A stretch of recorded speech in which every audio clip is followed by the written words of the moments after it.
FIR हुआ है, 3 लोगों के नाम हुआ है। एक वर्तमान ग्राम प्रधान है मंजू, और अखंड प्रताप सिंह, और वर्तमान सचिव जो हैं ग्राम प्रधान सचिव, 3 लोगों के ऊपर एफआईआर का आदेश हुआ है। मैंने माननीय जिलाधिकारी महोदया से शिकायत किया, मैंने एसपी महोदय से शिकायत किया, मैंने कमिश्नर महोदय से शिकायत किया कि इस संबंध में घोटाला हुआ है, इतने रुपए की जांच के बाद घोटाला सामने आया है, कृपया इस पर संज्ञान लेके एफआईआर दर्ज कराया जाए। लेकिन मेरी बातों को अनसुना किया गया। अब ये शासन की क्या मजबूरी है मैं नहीं कह सकता हूँ। भ्रष्टाचार के खिलाफ न्याय की जीत हुई है। ये खबर है ग्राम दुर्जनपुर घाट की, जहां के रहने वाले अंजनी कुमार सिंह ने गांव में हुए वित्तीय अनियमितताओं के खिलाफ आवाज उठाई। अंजनी कुमार सिंह का आरोप है कि ग्राम प्रधान श्रीमती मंजू, उनके प्रतिनिधि अखंड प्रताप सिंह और ग्राम पंचायत सचिव ने मिलीभगत करके सरकारी धन का गबन किया है। एक आधिकारिक जांच रिपोर्ट में इस बात की पुष्टि हुई है कि सामुदायिक शौचालय के सौंदर्यीकरण, इंटरलॉकिंग सड़क निर्माण और नाला सफाई जैसे कार्यों में कुल 1,07,733 रुपए की शासकीय क्षति पहुंचाई गई है। हैरानी की बात यह है कि जब प्रार्थी ने इसकी शिकायत की, जांच हुई और शिकायत सही पाई गई। साथ सरकारी जांच टीम ने पाया कि भ्रष्टाचार हुआ है, फिर भी कोई कार्रवाई प्रशासन द्वारा नहीं की गई, बल्कि प्रशासन और आरोपियों के द्वारा शिकायतकर्ता को डराया धमकाया गया और फर्जी मुकदमे में फंसाने की धमकी दी गई। जांच रिपोर्ट आने के बाद प्रशासन ने 6 महीने तक भ्रष्टाचार के खिलाफ एक्शन नहीं लिया।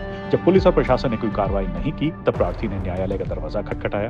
मामले की गंभीरता को देखते हुए मुख्य न्यायिक मजिस्ट्रेट गोड्डा ने 17 जनवरी 2026 को एक सख्त आदेश जारी किया। न्यायालय ने माना कि यह एक गंभीर अपराध है और वजीरगंज पुलिस को आदेश दिया कि आरोपियों के खिलाफ तुरंत एफआईआर दर्ज की जाए और निष्पक्ष जांच की जाए। अदालत ने पुलिस को यह भी निर्देश दिया कि मुकदमा दर्ज करने की रिपोर्ट 10 दिनों के भीतर पेश की जाए। आदेश की कॉपी मिलते ही पुलिस ने एफआईआर दर्ज कर ली है। सवाल ये उठता है कि जब अधिकारी अपनी जांच रिपोर्ट में मान रहे हैं कि सरकारी धन का गबन किया गया है, तो उस पर एक्शन क्यों नहीं लिया? क्या कोई दबाव था अधिकारियों पर? हालांकि अब एफआईआर दर्ज हो चुकी है। अब देखना यह होगा कि इस मामले में अधिकारी अपने स्तर पर क्या कार्रवाई करते हैं। इसमें जो मोटे मोटे बिंदु हैं, सामुदायिक शौचालय में इंटरलॉकिंग हुआ था, वो मौके पर नहीं मिला। उसमें भ्रष्टाचार हुआ, उसमें अमाउंट भी दिया हुआ है 22,256 रुपये का है। और सामुदायिक शौचालय घटानपुरवा तक इंटरलॉकिंग का कार्य किया गया, वो भी मौके पर नहीं मिला। नवपुरवा में इंटरलॉकिंग सड़क से काली माता मंदिर तक इंटरलॉकिंग हुआ था, उस पर भी कार्य नहीं मिला। और मनरेगा में भी काफ़ी सारे घोटाले हुए थे। और उसमें एक हैं अखंड प्रताप सिंह, क्योंकि वो सीट ओबीसी की थी, प्रधान जो हैं वो ओबीसी की हैं, लेकिन तथाकथित प्रधान प्रतिनिधि बनकर अखंड प्रताप सिंह सारा काम कर रहे थे और उन्हीं की फर्म से सारे काम हुए हैं। जो ये घोटाले हुए हैं, उन्हीं की फर्म, उनके परिवार की फर्म है और उसी पर ये सारे काम हुए हैं और उस अखंड प्रताप द्वारा ही ये सारा कार्य कराया गया। उसके बाद में जब हमने शिकायत यहाँ किया तो उन्होंने क्या किया, जो वहाँ सिलापट वगैरह था और जो वाल पेंटिंग हुई थी, वो सब उन्होंने मिटवा दिया, उसको तुड़वा भी दिया। उसको भी कोर्ट ने संज्ञान लिया और उसकी हमने फोटो भी लगाई थी, उसको संज्ञान लिया और उसी पर माननीय कोर्ट ने ये एफआईआर दर्ज करने के लिए आदेश किया। ठीक है।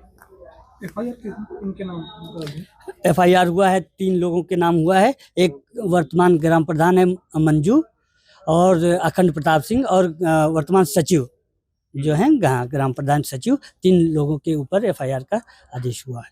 सामुदायिक शौचालय परिसर में इंटरलॉकिंग कार्य नहीं लगवाया गया था। 2022 में पैसा निकाल लिया गया। मेरी शिकायत के बाद में उस पर इंटरलॉकिंग कार्य कराया गया, वो भी मानक और एस्टीमेट के विपरीत था। और उसके बाद जियालाल के घर से पक्की सड़क तक इंटरलॉकिंग कार्य कराया गया, उसमें मानक और एस्टीमेट के अनुसार कार्य नहीं कराया गया।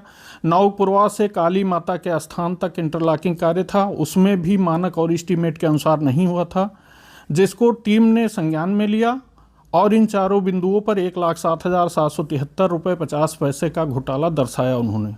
इसी पर माननीय न्यायालय ने आदेश दिया है। उनके नाम ग्राम प्रधान के, ग्राम पंचायत सचिव और अखंड प्रताप सिंह, जो अपने आप को प्रधान प्रतिनिधि कहते हैं, जगह जगह सिलापट में, वॉल पेंटिंग में उन्होंने अपना नाम प्रधान प्रतिनिधि के रूप में लिखाया हुआ है। जैसे आपने बताया जांच हुई थी, तो जांच के बाद जो निकल के आया था सामने कि भ्रष्टाचार हुआ है, उसके बाद अधिकारियों ने संज्ञान में नहीं लिया था। अब कब तक नहीं लिया? मतलब आज तक उन्होंने संज्ञान में नहीं लिया। मैंने डीपीआरओ से शिकायत किया, मैंने माननीय जिलाधिकारी महोदया से शिकायत किया, मैंने एसपी महोदय से शिकायत किया, मैंने कमिश्नर महोदय से शिकायत किया कि इस संबंध में घोटाला हुआ है, इतने रुपए की जांच के बाद घोटाला सामने आया है, कृपया इस पर संज्ञान लेके एफआईआर दर्ज कराया जाए। लेकिन मेरी बातों को अनसुना किया गया। अब ये शासन की क्या मजबूरी है मैं नहीं कह सकता हूँ, लेकिन माननीय न्यायालय को मैं फिर एक बार कहूँगा आपके माध्यम से कि मैं उनको धन्यवाद देता हूँ, कृतज्ञता व्यक्त करता हूँ। उन्होंने मेरी बात को सुना। जांच पूरी हुई है जून 2025 को। 25 को जी।